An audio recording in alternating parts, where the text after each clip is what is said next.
Rais wa Kenya William Ruto na kiongozi wa upinzani Waziri Mkuu Raila Odinga wametia saini rasmi mkataba wa kisiasa unaoashiria juhudi mpya za kufanya kazi pamoja katika serikali moja. Mkataba kati ya chama tawala cha Ruto cha United Republic Alliance na Orange Democratic Movement cha Raila Odinga vimetiwa saini leo hii rasmi katika ukumbi wa kimataifa wa mikutano wa Kenyatta. Akizungumza baada ya kutiwa saini, mwenyekiti wa kitaifa wa ODM na gavana wa Homa Bay Gladys Wanga alipongeza ushirikiano huo mpya na kuutaja kwa ishara ya kuweka maslahi ya taifa mbele kibinafsi. Alisema kwamba umoja na utulivu na ustawi wa nchi hii si jukumu la watu wachache, ni jukumu letu sote kama taifa, na ingawa tunaweza kuwa na ushawishi tofauti wa kisiasa na kutoka sehemu mbalimbali za nchi na kujifunza kutokana na fikra mbalimbali, hakuna mtu anayeweza kukosea umoja, hakuna mtu anayeweza kukosea usawa,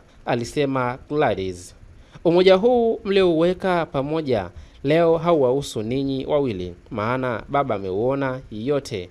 Kwa kweli anatosha kwa kazi yote. Rais amekaa kwenye nyadhifa zote. Kwa hivyo, kwa mawazo yangu, umoja huu ni wa vijana, wanawake waliotengwa, ni kwa Wakenya wote ambao wamehisi kama hawajawahi kuwa sehemu ya Kenya. Mwenzake wa UDA na bosi wa kaunti ya Embu, Cecilia Mbarire, aliunga mkono matamshi hayo na kumpongeza zaidi uwazi wa mchakato huo na yaliyomo kama mou. Mbarire aliendelea kuwapongeza Rais Ruto na Raila kwa kuweka kando tofauti zao na misimamo mikali kwa ajili ya kuboresha taifa la Kenya.